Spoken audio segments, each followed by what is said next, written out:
man. Well, we're gonna get around to a project on needed Rx8. I'm trying to get this thing to pass inspection in New York State. It's awesome.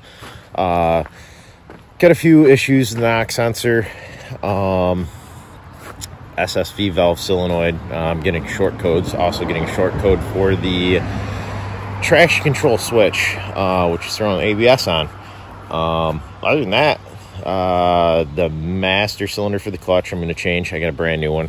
Rebuilt the old one, and it's been doing all right, but it's not where I'd like it. Clutch pedal feels kind of funky.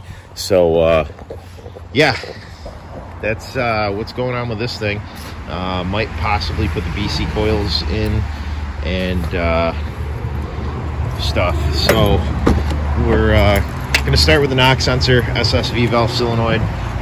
Probably go down to the parts car, find one of those switches, and get that changed out too, because this is getting kind of annoying. You know, with the whole COVID stuff going on. You know, I put the car on the road, got the 10-day. The 10-day was already expired by the time I got the plates, which is awesome. So let's get this thing moved. And that's funny what the camera does with the dash. Get this and start getting some shit done on it. I'm gonna drive this over there as soon as I figure out how to get it in gear.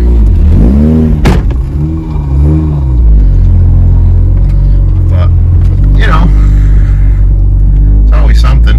Always. You know, you might be able to hear this transmission. Throw bearing. So that's another thing that's going to have to be addressed. It's awesome when you get it all together, and then you have to mess with that. So first plan of attack: SSV valve, solenoid, and knock sensor, and check over the grounds, only because I keep getting short codes. And then I've got a rear O2 sensor coming. I'm getting a slow response on that, so we'll address that too. I don't know if that's going to be an issue because of the non-catted mid-pipe. But, I mean, the other Rx8s have the same mid-pipe in them, and still they don't show the code. Yeah, the SSV valve solenoid and stuff, they're real fun on these. I mean, my hand's not small enough, so unfortunately it's under the intake manifold. So I'm gonna have to pull the intake manifold off, which is always fun, but I've become very good at it, and it takes me about 2 minutes. But yeah, they're all the way down. Well, if you see where that vacuum cap is, they're on the back of that, and then vacuum line runs to this. I knew something was up because it would sputter a little bit anytime that I got around that RPM range for it to open. And the knock sensor is behind that oil dipstick right there. So everything's crammed in these cars, so it's always fun. But let me get to this. You set a GoPro up, see exactly what I had to do. GoPro out, I'm gonna set it up, get a good view at this, give everybody, you know, detailed instructions, I guess. I haven't really done much of that.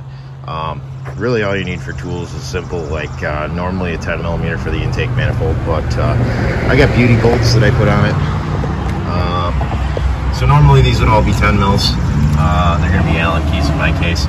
Really, all you gotta do is unhook that vacuum booster, unplug the throttle body, take the tube off, obviously.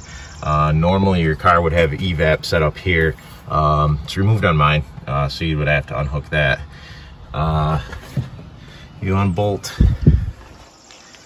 2 bolts under here, 2 10mm, to take the upper intake manifold from the oil filter and vacuum chamber off. Pretty much they do come off really quick if you know what exactly you have to take apart, and that's pretty much about it. So unhook that, 2 bolts there, the bolts across the upper, and it's off, and you can access everything. All right, I'll get to it here.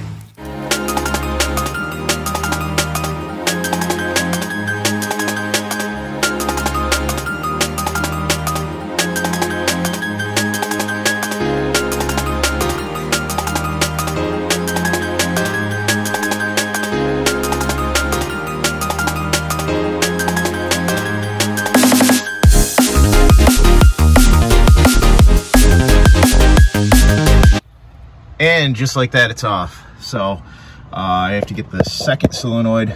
No point in being dumb. I'm just gonna change the bottom two right now.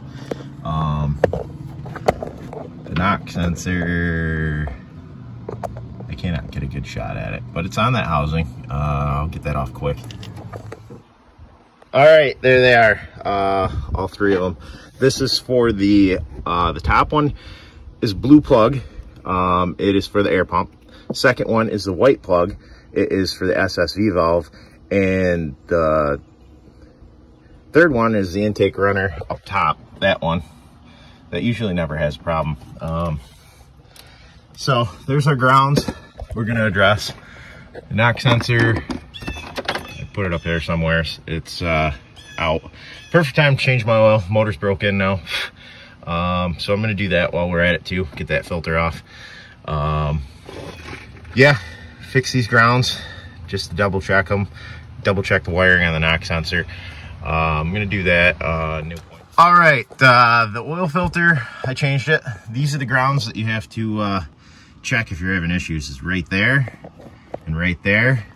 And then there's your ignition condenser, which keeps noise from going back to the ECU. That has to be grounded as well. So if you don't have a clean ground there, you're gonna get radio noise and interference and all that stuff.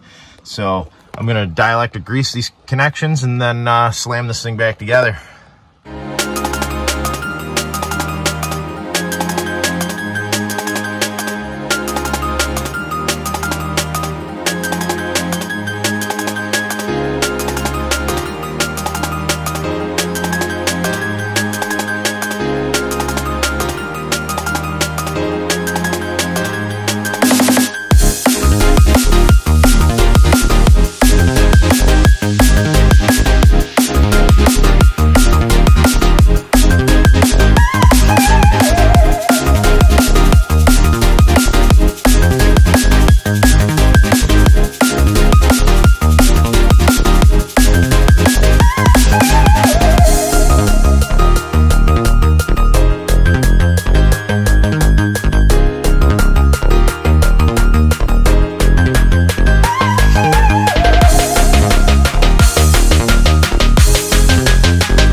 Like that, we're done. Now that the deer flies are out here driving me insane. All back together. Dropped my 10mm socket on the motor, so I'm gonna fish that out. No point in videoing that. And I just gotta put some oil in this thing. And we'll see if all these codes went away, or if it wants to drive right.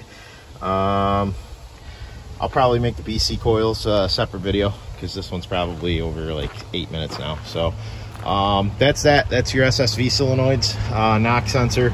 And if you ever have a problem with the SSV valve itself, it is right here. A lot of people ask where it is. Normally you have to remove your thermostat housing, the top anyways, your air pump stuff, because it comes right across. And then it's two 10mm bolts and one electrical plug, one vacuum line. You can pull that out. You can try and clean it. Sometimes it works, sometimes it doesn't. But that's that. And thanks guys, see you next time. Well, so far so good. I drove the car last night. Check engine light is off. All right, getting somewhere. So yeah, the fight is over. Everything ready this morning after I drove it to work. Drove home, everything's good. So on to the next to get coilovers and new tires and possibly rims on this thing. Contemplating the Rocket Bunny kit, just for shits and giggles, but we'll see where this goes. You know, it's the unneeded Rx8 project, so